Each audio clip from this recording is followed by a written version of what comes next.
Good morning, তোমরা কেমন আছো সবাই? আশা করছি সবাই খুব ভালো আছো। আজকে সকাল থেকে তোমাদের সাথে আমি দিনটা শুরু করছি। তো সকাল থেকে উঠে আমি কি করি ছোট্ট করে তোমাদের সাথে আজকে শেয়ার করব। তো প্রথমে বাসি ঘরটা ঝাড়ু দিয়ে নিই, তারপর কাপড়টাও ভিজিয়ে রাখি যাতে দিদির এসে কাচতে সুবিধে হয়। তারপর ব্রাশ করে বাসি কাপড় ছেড়ে মুখে অ্যালোভেরা জেল লাগিয়ে একটু জল খেয়ে চলে যাই হচ্ছে ঠাকুর ঘরে। ঠাকুর ঘরে গিয়ে বাসি কাজ শুরু করি। প্রথমে গিয়ে সবাইকে গুড মর্নিং বলে ঘুম থেকে তুলে দিনটা আমারও শুরু করি, তাতে আমার দিনটাও খুব ভালো যায়। গোপালকে ঘুম থেকে তুলে ওকে সুন্দর করে সাজিয়ে বিছানাপত্র তুলে তারপরে ফুল বেলপাতা তুলে রাখি। তারপরে ঠাকুর ঘর ঝাড়ু দিয়ে গাছে জল দিয়ে ঠাকুরঘর মুছে আকাশের জন্য ফুল বেলপাতা জল প্রদীপ ধূপকাঠি সব রেডি করে রাখি, কারণ ও পুজো দিয়ে যায়। তারপর তুলসীতলা ধুয়ে নিচে চলে আসি। নিচে এসে আকাশের জন্য সব ঠিকঠাক করে রেডি করে রাখি। তারপরে খাই জল আর আমন্ড। তারপর আকাশ চলে গেলে আমাদের বাড়িতে এক নতুন গেস্ট এসছে, তাকে বিস্কিট দিয়ে এবার বিছানাপত্র তুলে পরিষ্কার করে নিই। রুম সকাল সকাল পরিষ্কার না করলে একদম ভালো লাগে না। তারপরে মিশো থেকে আসলো 3টে শাড়ি। এই 3টে শাড়ি আমার শাশুড়ি মায়ের জন্য আমি অর্ডার করেছিলাম ঘরে পরার। কটনের মধ্যে আছে, খুবই সুন্দর। প্রত্যেকটার সাথে ব্লাউজ পিস আছে। তোমরা যদি চাও আমি কোডটা ডেসক্রিপশন বক্সে দিয়ে দেবো, তোমরা চেক করতে পারো। কোয়ালিটি কিন্তু প্রত্যেকটা শাড়িরই কিন্তু খুব সুন্দর। এই স্লেট কালারের শাড়িটাও কিন্তু খুব সুন্দর, যেটার মধ্যে আলপনা ডিজাইন করা আছে। আর এটার ব্লাউজ পিসটা বান্নি প্রিন্টের। তারপর আমি করলাম আমার ব্রেকফাস্ট, আর সাথে দেখছিলাম লাইভস অফ লিম্বাচিয়া। আমি সকালে কফি আর কেকই খাই। তারপরে স্নান করে চলে গেলাম পুজো করতে। ঠাকুর ঘরে গিয়ে পুজো করতে আমার কিন্তু ভীষণ ভালো লাগে। আমি প্রত্যেক দিনই পুজো করি, তাতে খুব পজিটিভ ফিল হয়। তারপর গেছিলাম একটু বাইরে। আমাদের বাড়িতে যেই দুটো দিদি আমাদের কাজে হেল্প করে, তার মধ্যে একটা দিদি কালকে আমার থেকে একটা নাইটি চেয়েছিল।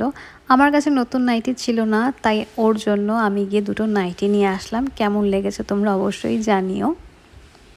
নাইটি দুটো দিদিকে দিয়ে দিলাম, আর দিদির কিন্তু পছন্দ হয়েছে। তারপর রাত্রেবেলা দেখছিলাম তারক মেহতা কা উল্টা চশমা। আর আজকে শাশুড়ি মা বানিয়েছিল সাবুর পায়েস, যেটা খেতে কিন্তু ভীষণ ভালো হয়েছিল। আর আমি এটা প্রথমবার খেলাম, আমার কিন্তু খুবই ভালো লেগেছে।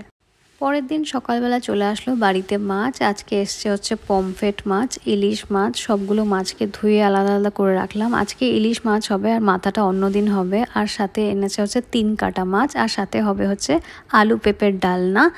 লেবু কেটে রাখলাম, কারণ আজকে সকালে ব্রেকফাস্টে আকাশ খেয়েছে ছাতু, আর আমি খেলাম আমার কফি। তারপর বাজার করে নিয়ে আসলো, সেগুলো গুছিয়ে রাখলাম। তারপর দুপুরবেলা আজকে বসে গেছি আমি একা খেতে, কারণ ওদের খাওয়ার আগেই হয়ে গেছে। আর আজকে আমার এতটাই আলসামি লাগছিল যে আমি অনেক দেরি করে স্নান করেছি, তাই একা একাই বসে বসে খাচ্ছি। আর সাথে একটু পেঁয়াজ কেটে নিয়েছিলাম, আমার পেঁয়াজ খেতে খুব ভালো লাগে। তারপরে দুজনে মিলে খেলাম আইসক্রিম। আর রাত্রে সবার জন্য বাইরে থেকে খাওয়ার নিয়ে এসেছিলো।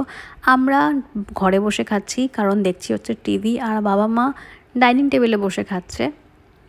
সাথে আমরা দেখছিলাম কার্টুন। পরের দিন দুপুরবেলা বসে গেছি আবার ভাত নিয়ে। আছে ভাত, পমফ্রেট মাছ, ইলিশ মাছ, আর আছে একটা সবজি যেটা আকাশ খায়নি, আমি একাই খেয়েছি। ও খুব একটা সবজি ভালোবাসে না। তারপর ভাত খেয়ে খেলাম আইসক্রিম। এখন প্রত্যেক দিনই প্রায় আকাশ আইসক্রিম আনছে, তো সেটাই খাচ্ছি।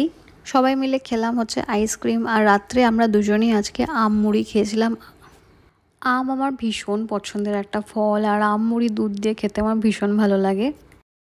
পরের দিন ছিল মঙ্গলবার, আর আমাদের বাড়ির নিয়ম আজকে 8 রকমের ভাজা খেতে হয়। তার জন্য যা যা সবজি কাটার সব কাটা হয়েছে। আজকে অনেক ধরনেরই সবজি কাটা হয়েছে। রান্নাঘর থেকে এসে আমি করলাম আমার ব্রেকফাস্ট, যেটা কফি আর কেক। সাথে দেখছিলাম লাইভস অফ লিম্বাচিয়া, যেটা আমি সব সময় দেখি ব্রেকফাস্টের সময়, আমার ভীষণ ভালো লাগে দেখতে। তারপর আমি আকাশের জন্য একটা ডিট্যান ক্রিম অর্ডার করেছিলাম ফ্লিপকার্ট থেকে, সেটা চলে এসছে। অবশ্যই জানাবো কতটা কাজ দিয়েছে। এটার অরিজিনাল প্রাইস 300, বাট আমি এটা ফ্লিপকার্ট থেকে যেহেতু নিয়েছি, তো আমি এটা 254-এ পেয়েছি। ক্রিমটা কতটা কাজ করে সেটা ইউজের পরে আমি তোমাদেরকে বলতে পারবো, তো অবশ্যই জানাবো। ক্রিমটার ফ্রেগরেন্স খুবই ভালো। আর আমি বিকেলে চায়ের সময় বেশিরভাগই দেখি রিয়েল টক, যেখানে আসে ভূতিয়া পডকাস্ট, যেটা আমার শুনতে ভীষণই ভালো লাগে। তো আজকে অনেক দিন পর দেখলাম, খুব ভাল লাগলো দেখে। তার সাথে খেলাম চা। আর আজকে ছিল হচ্ছে বেকারি বিস্কিট। আর রাত্রেবেলা আকাশ আসার সময় নিয়ে এসেছিলো আমার জন্য রোল, সেটা খেলাম। আর সাথে আমরা দেখছিলাম হচ্ছে তারক মেহতা কা উল্টা চশমা। তো আজকের দিনটা এভাবেই কাটলো। তোমাদের ভিডিওটা কেমন লাগলো তোমরা কিন্তু অবশ্যই আমাকে জানিও। ভিডিওটা ভালো লাগলে একটা লাইক করে দিও। দেখা হচ্ছে খুব তাড়াতাড়ি আবার একটা নতুন ভিডিওর সাথে। সবাই ভালো থেকো, সুস্থ থেকো, টাটা।